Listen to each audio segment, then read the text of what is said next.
Alright, this is my video for the task I had to do with the RPG thing. He said you wanted me to go over the code and whatnot, so first I'll just show that the character moves around and has no animation when he's standing still, just the slight movement. And then when he gets in combat though, his animation changes. First the enemy comes and fights me. Changes to the idle animation, so now he's just idly looking at his shield and whatnot. And I'm already dead because the computer character killed me apparently. Hit me enough times.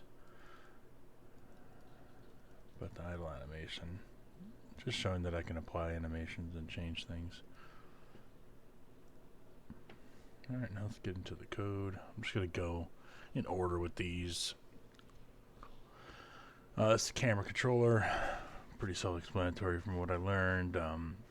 As it makes so I can move the camera in and out, up and down, makes so it follows the character, how fast it turns, how fast it zooms. This is, like I said, is the update feature for the zooming in and out with the mouse wheel. This is how it offsets the camera position from the character. Next up, character animator.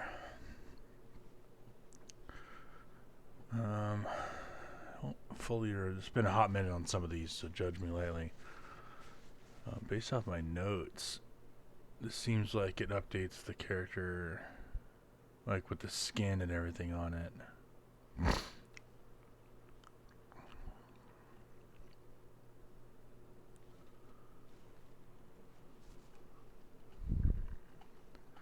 And this is the combat screen for character combat. This gives you the attack speed and then attack cooldown in between attacks, attack delay. This is something created so we can know when we're in combat, so it activates so I have the ability to activate the different stances and whatnot. References the character sheets for the stats. Once the Once the cooldown reaches 0, they can attack again. And then we want to delay the damage for the attack animation so that before the character swings, it's not just pumping out damage. You know what I mean? Because obviously the swing is going to be like 1 second. Then we want the damage to happen. Alright, and then we did the character stat sheet so they can set the health and made the health set to a certain value. And then created the ability to take damage and move it. And then I created the stats to where if they're wearing armor, it subtracts that armor from the damage dealt, so they take less damage. When their health goes to 0, they die.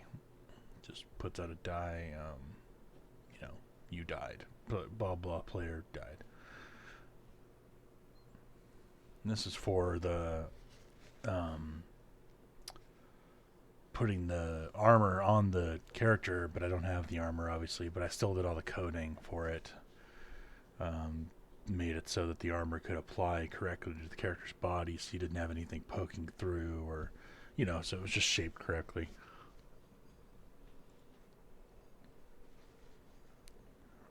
Yeah, this one is for the interacting with objects or other characters. This is for the enemy controller, so the enemy knows how far to look around itself, and then if it gets into that radius, it'll run at us and try to attack us. It also makes so it can't see through. I'm pretty sure it can't see through walls and whatnot. It just has a certain radius for when it has to follow us.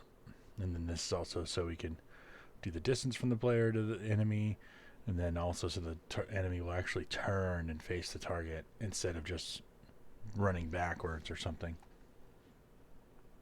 And that's what all that's for.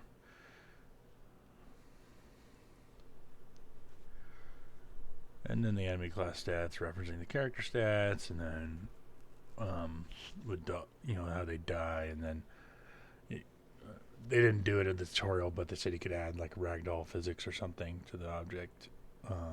But this is basically so when the character dies, he disappears off the screen.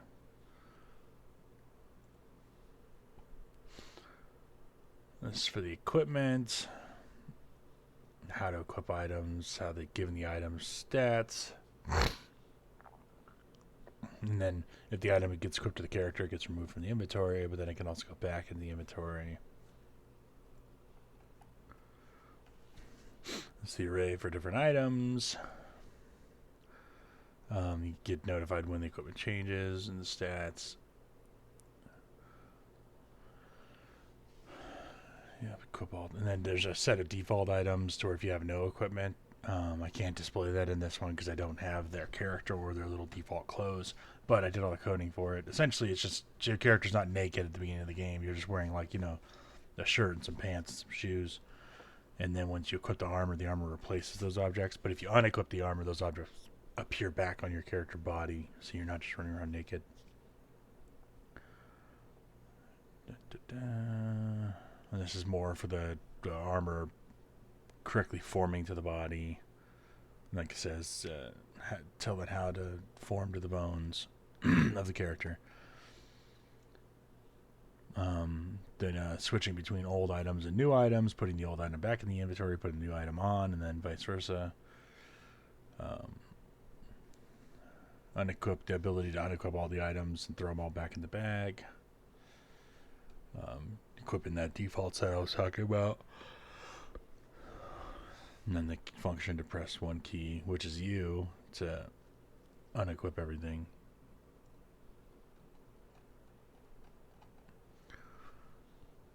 And this is interactable objects, like armor pieces, whatever on the ground. How close the player needs to be. You can only interact from a certain direction, so you can't just click anywhere on it. Kind of like if it's a chest, you can only open it from the front.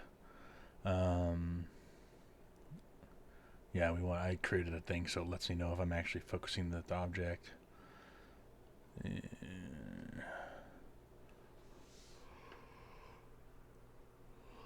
This was for when we were testing it. There's a debug.log. The interact function with the objects. Then this is a visual thing that allows you to visualize how far away the object is. It's like puts a little circle around it. And this is for the inventory. How big you can set the size of the inventory. List of items that are in the inventory. There's no default items in the bag, but yeah, check bag space. If there's not enough room, it'll display a message. Not enough room. Remove items. And trigger the event to remove the item. Inventory slot. This is how we added the button, little X on the items to where the items will get. You can click the X and it'll destroy the item and remove it from your inventory.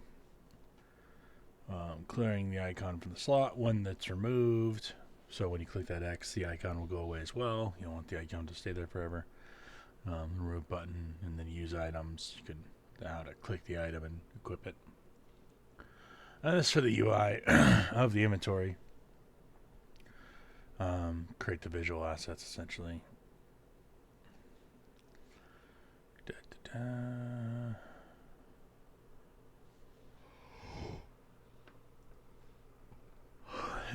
Items. I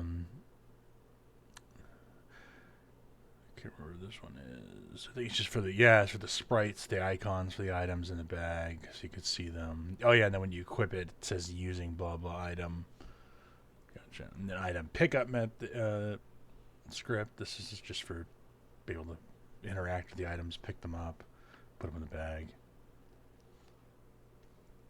Player controller is for movement, the ability to interact and focus objects. Camera attachments to the player so the camera moves correctly. Also, this so you can't click through things here. So if you have your inventory open, you're trying to click something in your inventory, your character doesn't keep moving all over the place. And you could focus and stop focusing objects. And this so the character moves to where you click on the land, anywhere on the ground you click, the character will move to that exact spot that you clicked. And then that's more focusing objects, and then remove focusing objects. And this one is the player motor. I think it has something to do with moving and walking correctly, if I remember right. It also has something with, following, the enemy. It references this stuff too, I think, and it will follow you, if I remember right. Player stats. This is how we do the stats before and after equipment is equipped or de-equipped, so the stats change correctly. And then also, like, if our health goes to zero, this player dies in some way, we need to do like a ragdoll thing or something. Right now it does nothing, it just says you died, because it's just a basic thing. And then the stats for doing health modifiers, armor, whatever. So it shows up, and then this also makes so it shows them the inspector, so you can tweak the stats. And that is it.